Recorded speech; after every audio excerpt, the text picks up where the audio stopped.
And, opo, and for 2026 ay merong 8.9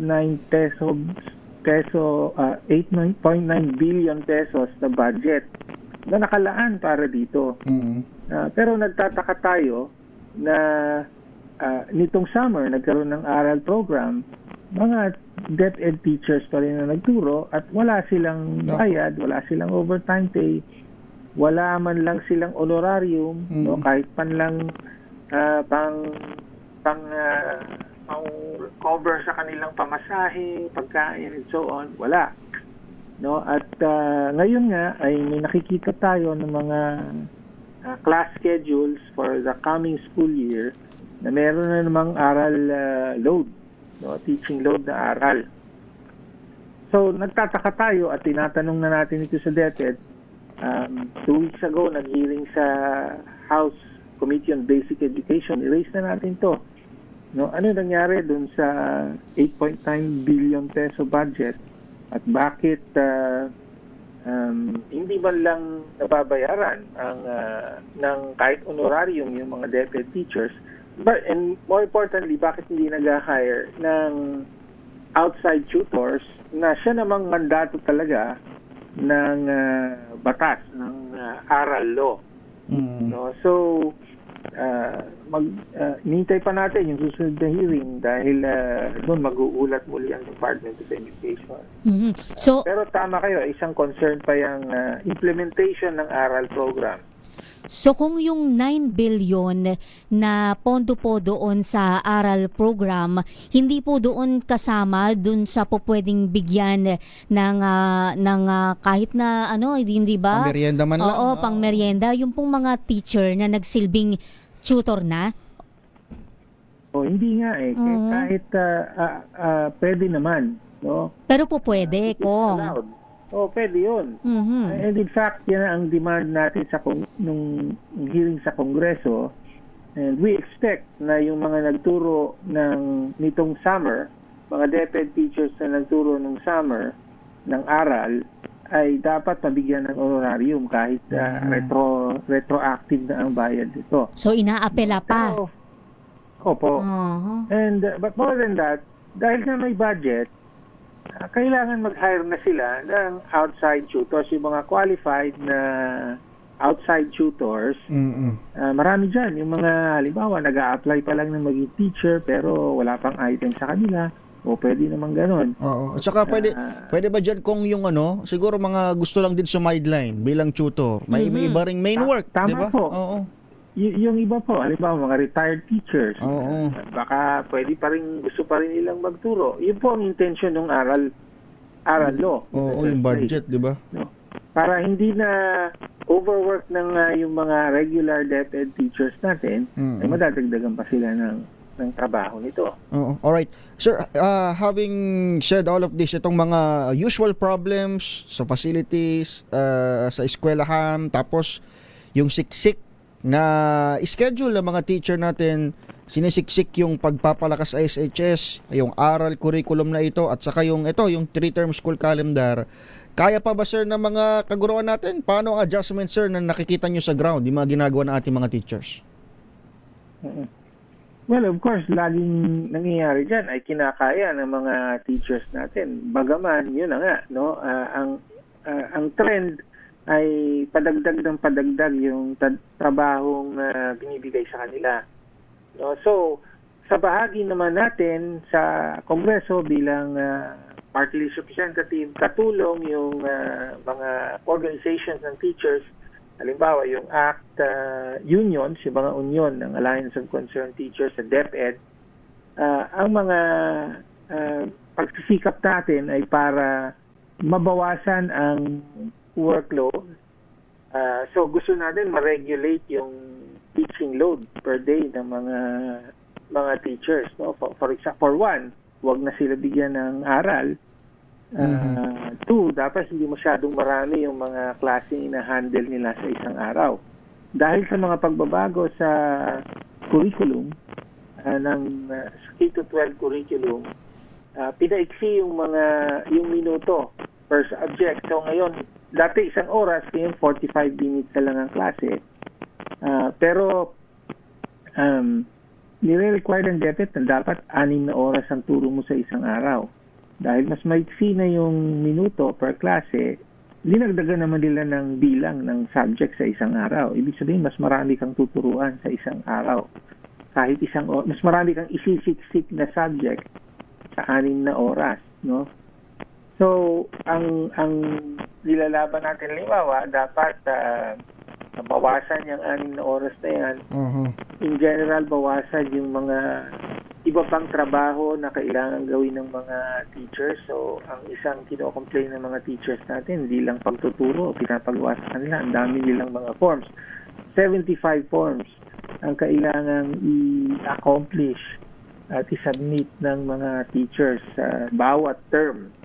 No? So, dapat mabawasan pa ito sa pamamagitan ng pag-hire ng DepEd ng mga administrative staff, no, na actually sila naman ang dapat na gumawa nito. And of course, yung pagtaas ng sweldo, ang teacher po ang pag-iwanan na sa hanay ng gobyerno, na pag-iwanan na ng nurse, ng pulis, ng sundalo, ang kanilang sweldo, no, by at least 10,000 pesos. So, a month.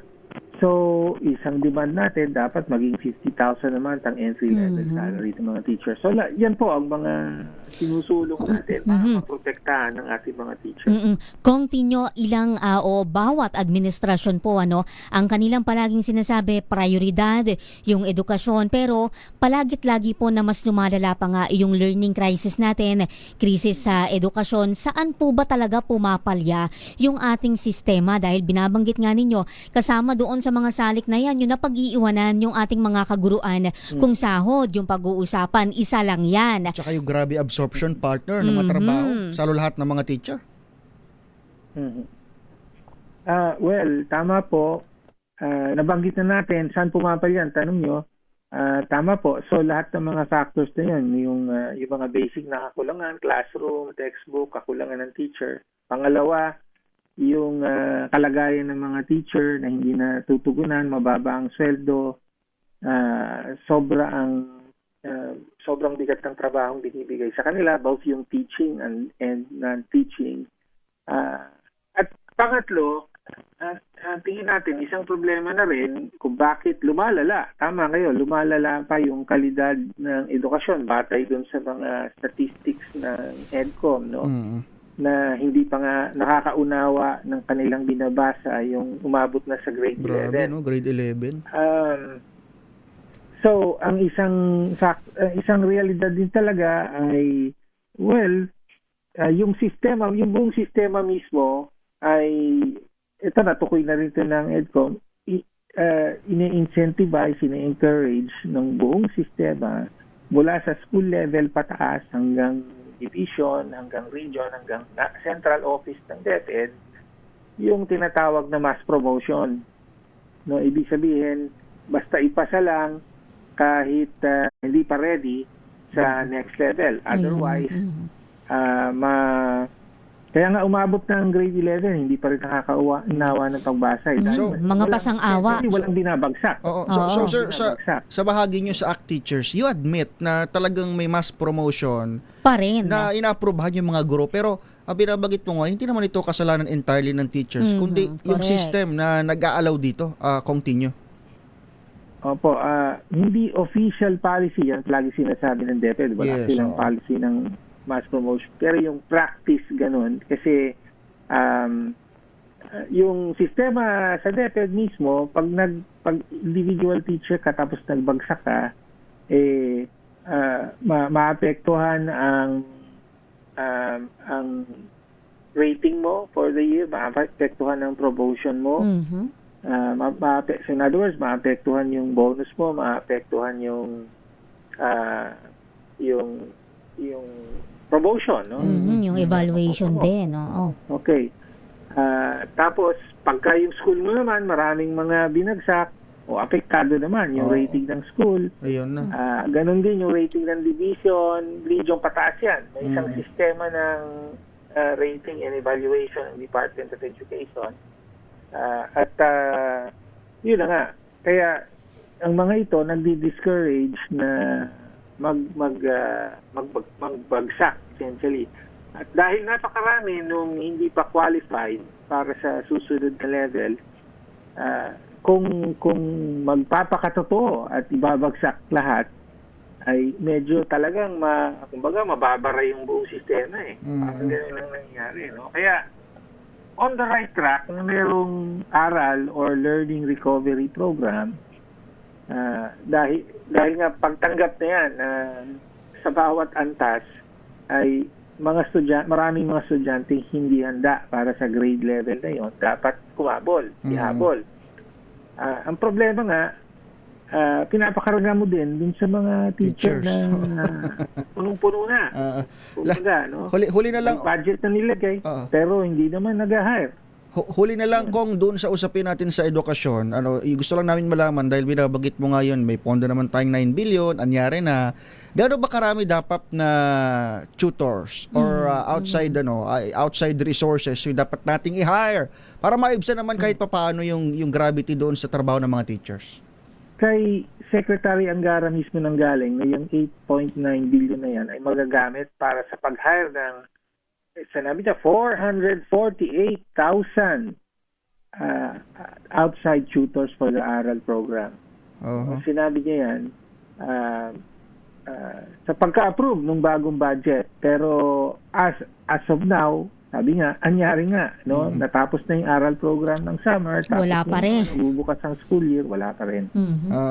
Kung bigyan mo lang kami ng kapirasong minuto, babalikan kiramin, papasukin lang namin, Sir, ilan nating hanap buhay. Sir, kung okay lang ho. At pipihit naman tayo ng usapin, partner Congressman. Sige po. Thank you, Kong. Standby lamang ho kayo. Partner, ang ating oras. 9:41 ng umaga.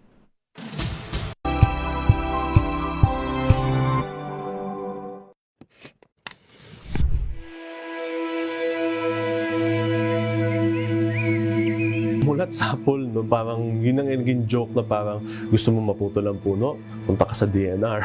Pero kasi ano na yan eh, parang nangyari na eh.